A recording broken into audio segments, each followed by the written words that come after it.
একটা রাজনৈতিক লড়াই, তার কাছে খেলার মাঠের ট্রফি। চিন্তা করেন, এত রক্তপাত, এত হিরোইক লড়াই করলো একটা দেশের মানুষ, কোটি কোটি মানুষ লড়াই করলো, কতজন জীবন দিল, কতজনের অঙ্গহানি হইল। আমরা কতগুলো মানুষ তো এখনো তো বিদেশে পড়ে আছি, তারে দিল আমাদেরকে বিদেশে শরণার্থী হয়ে পড়ে আছি, রাষ্ট্র নাই, রাষ্ট্রহীন নাগরিক হয়ে আছি। আর সে এটারে কয় ট্রফি। কতখানি নির্লজ্জ এদের কাছে। এই শহীদ মৃত্যুর কোনো দাম নাই। জুলাইকে কি দাম দিবে? জুলাইকে বেচবে, নিজের স্বার্থে কাজে লাগাবে। সংসদে নিয়ে আসিছে তাদের দলের জুলাইয়ের আহতদের। এনসিপি জামাতকে গালাইতে হবে গাদ্দার বলে, সেজন্য নিয়ে আসছে ভাড়া করে। কি নির্লজ্জ, কত নিচ, কত ইতর, কত শয়তান এই দলটা। সেই বিএনপি গুম বিরোধী অধ্যাদেশ বাতিল করে দিল। কইছে কি আমরা শক্তিশালী গুম বিরোধী আইন আনবো। মিছা কথা, জিন্দেগিতে আনবে না। বিএনপি উঠতে বসতে মিছা কথা বলে। আপনাদের বলি, ধরে নিলাম বর্তমান গুম অধ্যাদেশ কানা খোড়া ল্যাংরা, অনেক অসম্পূর্ণতা আছে। আপনাদের যুক্তি মানলাম, নাই মামার চাইতে তো কানা মামা ভালো, তাই না? এখন তো কিছুই নাই। হাসিনার আমলে যে অবস্থা, ঠিক সেই অবস্থা এখন। গুমের বিরুদ্ধে কোনো আইন নাই। আপনি পরে এটারে আইনে পরিণত করে স্পেসিফিক ধারা ইমপ্রুভ করতেন, বাদ দিয়ে দিলেন কেন পুরাপুরি? এখন বাংলাদেশে কোনো নাগরিক আর সুরক্ষিত না, যে কেউ গুম হইতে পারেন। হাসিনার আমলের মতো এই বেইমানি দেশের মানুষ মনে রাখবে। বিএনপি করাটা মানবাধিকার কমিশন অধ্যাদেশ বাতিল করে দিচ্ছেন মিছা যুক্তি দিয়া, আর মানবাধিকার কমিশনের সব সদস্য একসাথে পদত্যাগ করেছেন। বাংলাদেশের ইতিহাসে এই ঘটনা ঘটে নাই। যখন ক্ষমতায় থাকে কেউ, তখন এরা ভুলেই যায় যে ক্ষমতা চিরস্থায়ী না। এই কাজ জামাত এনসিপি করলে বুঝতাম যে ফার্স্ট টাইম আসিছে, বুঝতে পারতেছে না। কিন্তু বিএনপি তো ক্ষমতায় ছিল একাধিকবার, ক্ষমতা হারাইছেও। কোনোবার পিসফুলি ক্ষমতা কিন্তু ছাড়েনি। তার ক্ষমতা প্রত্যেকবারই একটা দুর্ঘটনা, একটা রক্তপাত এর মধ্যে দিয়ে গেছে। 17 বছর নির্বাসনে ছিল তারেক রহমান, চোখের সামনে আওয়ামী লীগের পরিণতি দেখলো, তাও এদের বিকার নাই, এদের লজ্জা নাই, ভাবতেছে এদের ক্ষমতা চিরকাল থাকবে। এর মধ্যে শুরু হয়েছে তারেক রহমানের পার্সোনালিটি কাল্ট তৈরি করা। মানে তারেক রহমান এমন এক ব্যক্তি, সে দেশটাকে উদ্ধার করে দিবে। রাষ্ট্র কোনো একক ব্যক্তির কারিশমায়, একক ব্যক্তির ইন্টেলিজেন্সে চলে না। রাষ্ট্র অনেক জটিল, একটা কমপ্লেক্স একটা অর্গানাইজেশন। কি গাড়ি নিয়ে যাইতেছে, তার গাড়ি বহরের লোক কম, সে গাড়িতে যাইতে যেতে সালাম টালাম দেয়, এই সমস্ত করতে করতে টাইম চলে যায়। কিভাবে সে কারিশমা দিবে, এই আকামগুলো করে বাঙ্গ সুশীলেরা। তারেক রহমান আসবে, এটা প্রোগ্রাম করেছে বিএনপি। উঠি ফুন্দের আলো মতিউর রহমান যায় কইতেছে, উনি যদি আরো আগে আসতেন তাহলে দেশ উল্টাই দিতেন। দেশে নাকি রাজনৈতিক শূন্যতা চলতেছে, তারেক রহমান আসলে সেই শূন্যতা পূর্ণ হবে। শুনেন, আমি ব্যক্তিগতভাবে এটা মনে করি যে দেশে একটা রাজনৈতিক শূন্যতা রয়েছে, চলছে। এটা একটা বিপজ্জনক। আমি সবসময় ভাবতাম বা এখনও মনে করি যে বিএনপির ভারপ্রাপ্ত চেয়ারম্যানের আরেকটু আগে, বেশ একটু আগে যদি আসতে পারতেন, তাহলে এক্ষেত্রে হয়তো বিএনপি এবং দেশের মধ্যে একটা ভালো সুবিধাজনক অবস্থা তৈরি হতে পারত। শুনিছেন, সে তো আসিছে, দেশের ক্ষমতাও দিচ্ছে, সবাই মিলে তো ঘুটু করে দিচ্ছেন তার দেশের ক্ষমতা। কই দেশের শূন্যতা পূর্ণ হয়েছে নাকি দেশে শান্তি আসিছে? এই মতিউর রহমান এতই জাউরা, সে লিখেছিল তারেকের দুর্নীতির বিচার করতে হবে। আবার আজকে তারেকের পাচা টিচ্ছে। সেই একই মুখে বলে তারেক রহমান ফিরলে দেশ উদ্ধার হয়ে যাবে। শুধু তাই না, বিএনপিকে সাপোর্টও করে। কইছে এডিটর সাহেব, শুনে দেন। এটা একটা বড় শক্তি, আপনাদের বড় সফলতা। সেটা সালাউদ্দিন আহমেদের বিনয় হোক বা দলের প্রতি আমাদের কিছুটা আস্থা বা সমর্থন বা ভাল লাগা থেকে যেভাবে বলি না কেন, এটাও একটা বড় গুরুত্বপূর্ণ। শুনিছেন, আমি সেভ করে রেখেছিলাম কলে, ফসাদ করে কয়ে দিছে আমরা সমর্থন করি।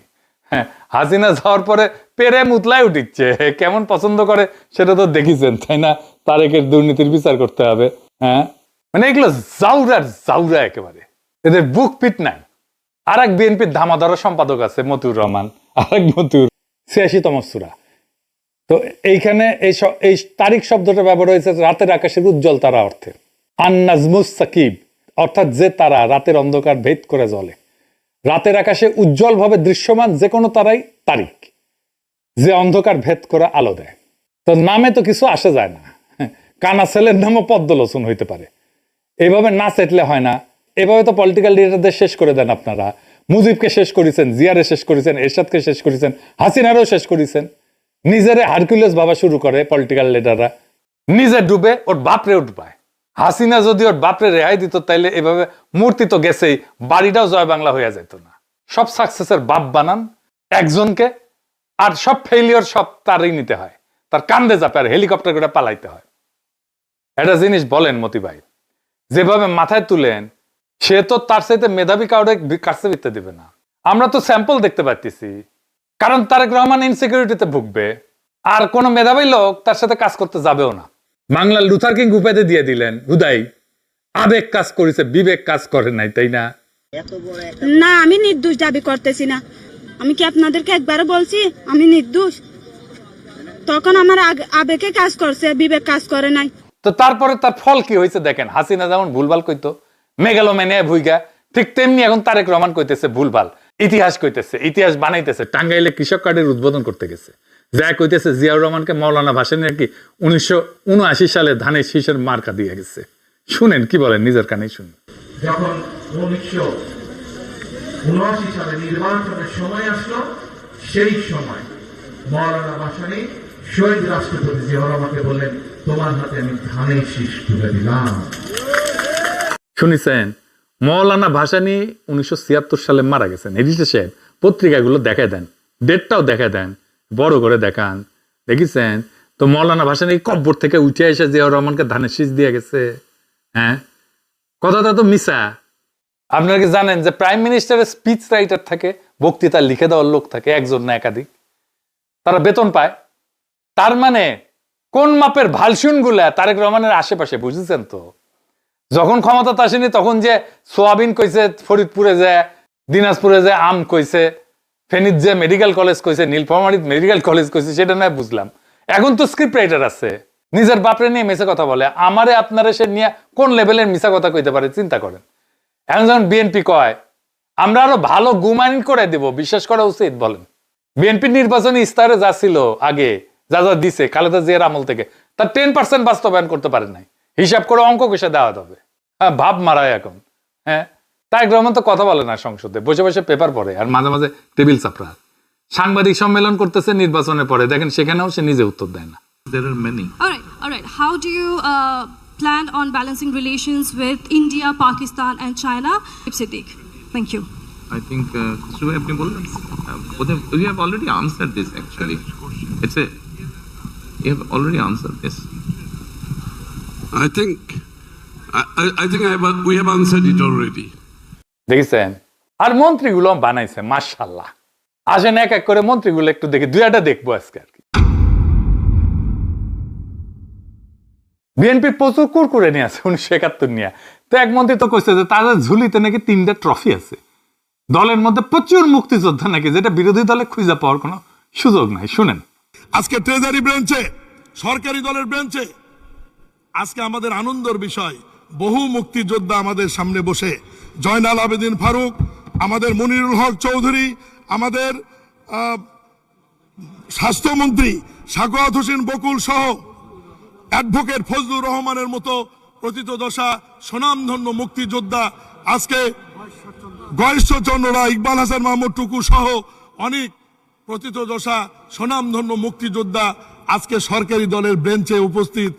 আজকে বিএনপি এমন একটি সংগঠন যারা 3টি আন্দোলনকে ধারণ করে, এবং 3টি আন্দোলনের ট্রফি তাদের ঘরে 1971, 1990 এবং জুলাই আগস্ট, 3টি আন্দোলনই আমাদের ঘরে।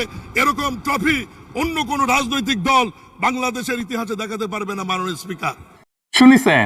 নিজের দলের স্পিকার সাথে সাথে ইজ্জতের ফালুদা করে দিছে, কইছে আমার সাথে জামাতের এমপি রণাঙ্গনে মুক্তিযোদ্ধা ছিল। শুনেন, মাননীয় সদস্য, এক মিনিট।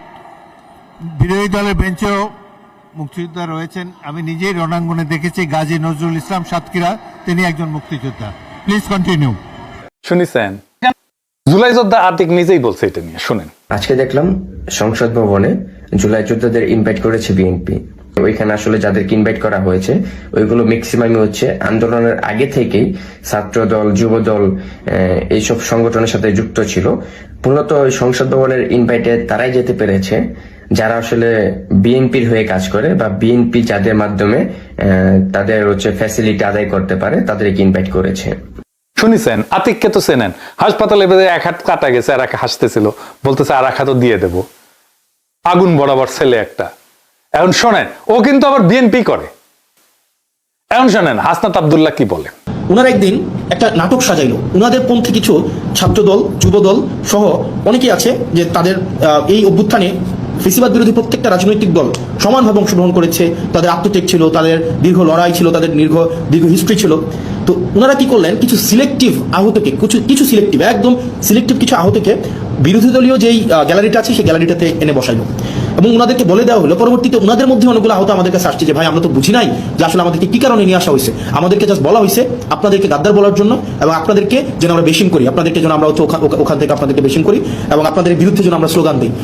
আপনারা ওই দিন যে স্ক্রিপ্টটা সাজাইলেন, আপনারা যে নাটকটা সেদিন সংসদে করলেন এবং আমরা দেখলাম মাননীয় প্রধানমন্ত্রী প্রত্যেক আহতের সাথে একজন করে কথা বলে আসার পরে ওই আহতরা ওই গ্যালারি থেকে আমাদেরকে বিভিন্নভাবে, ওখানে আপনারা দেখলেন একটা সিন ক্রিয়েট করা হয়েছে এবং ওনারা আমাদেরকে বিভিন্নভাবে গালাগালি দিলেন। ওনারা বললেন আমরা জুলাই সনদ চাই, বিএনপি যেভাবে চাই আমরা সেভাবে চাই। তো আমরা জিজ্ঞেস করলাম বিএনপি কিভাবে চাই বলেন তো? তোমরা বলেন না বিএনপি যেভাবে চাই আমরা সেভাবে চাই। আমি বললাম তো বলেন না বিএনপি কিভাবে চাই? কয় না আমরা এত কিছু বুঝি না, বিএনপি যেভাবে জুলাই সনদ চাই আমরা সেভাবে চাই। এর মাঝখানে 3-4 জন আছে আমাদের কাছে এসে বললো যে ভাই আমরা খুবই দুঃখিত, আমরা আপনাদের সাথে এইভাবে আচরণ করার কারণে, কিন্তু আমাদেরকে এইভাবেই বলা হয়েছে, আমরা যেন আপনাদের বিরুদ্ধে স্লোগান দিই, আমরা যেন আপনাদেরকে হচ্ছে ওখানে অপমান করি, আমরা যেন আপনাদের বিরুদ্ধে এই ধরনের কথাগুলো বলি। শুনেছেন তারেক রহমান এরকম নোংরামিতে নামিছে তার পুরা দল বলকে নিয়ে। আগে শুনতাম তারেক রহমানের দলে ছাপরি আছে, এখন পুরা দল ছাপরি হয়ে গেছে, কল্পনা করা যায় না এগুলো। এবার আসেন ভারপ্রাপ্ত প্রধানমন্ত্রী সালাউদ্দিন সাহেবের কথা আসি। সালাউদ্দিন সাহেব কইছে 71-এর সাথে কিছুই তুলনা চলে না, 71-এর সংবিধান কেন ভালো লাগে না আমরা বুঝি তো, সর্বশ্রেষ্ঠ অর্জন, বিজয় গাথা, কারো কাছে পরাজয়ের গ্লানি। শুনেন এখন 71 এবং 72 সংবিধান কেন ভালো লাগে না আমরা বুঝিতে পারি স্পিকার। 71 এই দেশের স্বাধীনতার ঘোষণা, স্বাধীনতা যুদ্ধ, মুক্তিযুদ্ধ, বিজয় অর্জন, শহীদ রাষ্ট্রপতি জিয়া, সবই এক কাতারে গাথা। এদেশের মানুষের সর্বশ্রেষ্ঠ অর্জন, বিজয় গাথা। কারো কারো জন্য হতে পারে এটা পরাজয়ের গ্লানি, আমি ওই জায়গায় যাব না। শুনেছেন এই একটা সত্য কথা কইছে সালাউদ্দিন সাহেব। আমরা তো জানি কার কাছে 71 গ্লানি, জিয়াউর রহমান আর স্বাধীনতার ঘোষণা নাকি একাকার কইছে না? হ্যাঁ আসেন জিয়াউর রহমানের সেই স্বাধীনতার ঘোষণা শুনি আমরা বিএনপির পেজ থেকে। এডিটর সাহেব ভেরিফাইড পেজটা আগে দেখান, দেখেছেন? আচ্ছা এইবার স্বাধীনতার ঘোষণা ওই অংশে যান, গেছেন? এইবার আপনি শুনান বিএনপি কি প্রচার করে জিয়াউর রহমানের স্বাধীনতার ঘোষণা, শুনান।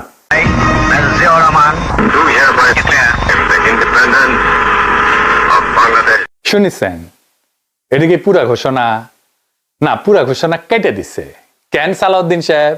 লজ্জা লাগে? আপনার দলের প্রতিষ্ঠাতা সোহরাওয়ার্দীর বডিগার্ডের গ্রেট ন্যাশনাল লিডার সুপ্রিম কমান্ডারও কইছিল তাই। শুনেন এবার পুরাটা শুনেন।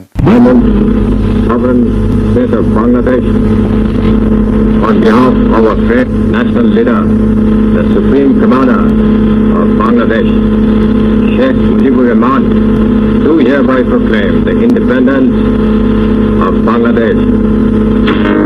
শুনেছেন যারা মুক্তিযোদ্ধা না তাদের গ্রেট লিডার কইতেও হয় না, দরকারও নাই।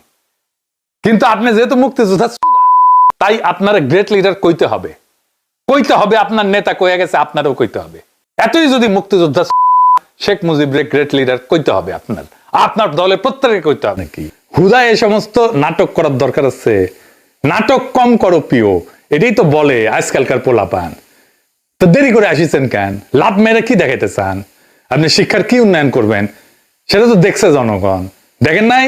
দেখেন কি কয় পোলাপানদের, ছোট বাচ্চা কাচ্চাদের কি কয় শোনেন। তোমার নাম কি?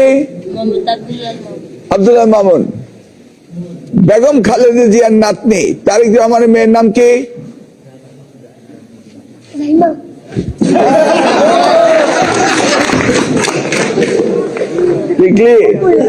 জায়মা রহমান। ওকে,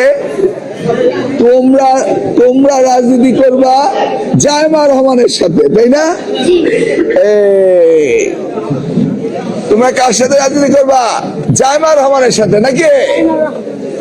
তুমি কার সাথে রাজনীতি করবা বলো?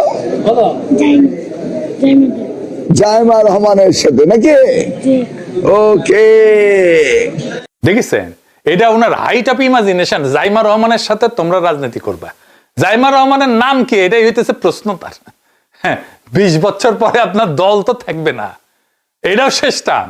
এরকম একটা অনাধুনিক দল টিকবে না বাংলাদেশে।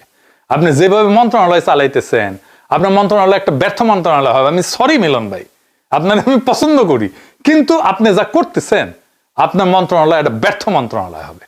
আপনি দরকার হলে আমার সাথে কথা কয়ে নিয়েন, কেন হবে আমি এক এক করে ধরাই দেবো। আমি আর একটা ক্লিপ দেখাই, আপনারাই দেখাই, দেখেন। আপনি আপনার মেয়েকে আপনার স্কুলে আপনার হেডমাস্টারিতে পড়ান নাই, আপনার নিজের উপরেই তো আপনার আত্মবিশ্বাস নাই। আপনি আপনার মেয়ের ডাক্তার বানিয়েছেন, কনগ্রেচুলেশন, আমার কোচের মেয়ে ডাক্তার হয়েছে, কিন্তু আপনার মেয়ে ডাক্তার করার জন্য আপনি কুমিল্লা পড়িয়েছেন। আপনার মেয়ে যেখানে রয়েছে, যারা আপনার ক্লাস করে তারা ডাক্তার হতে পারে না, কুমিল্লা গেলে ডাক্তার হতে পারে। আপনি তো আপনার দায়িত্ব অপারগতা করেছেন।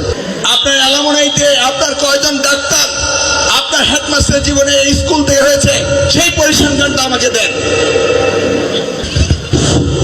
স্যার ভালো পজিশনে গিয়েছি ইনশাল্লাহ দিলে, হয়তো আমাদের পার্সেন্টেজ কম, কারণ আমাদের রুরাল এরিয়ার সকল অভিভাবকদের অবস্থা একরকম নয়।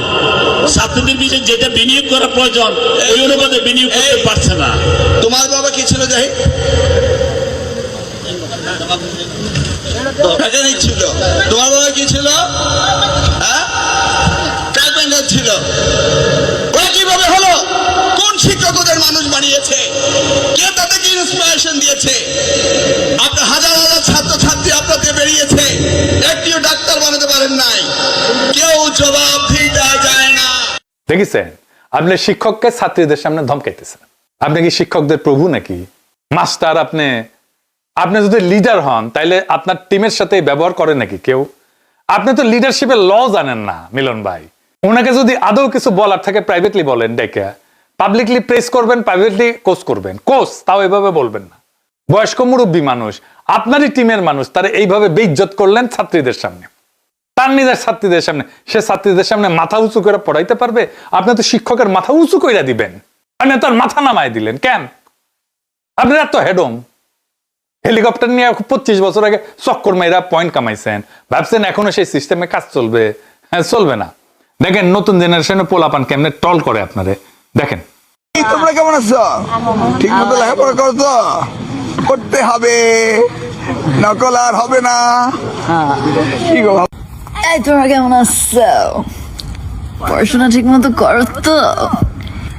করতে হবে, নকল আর হবে না।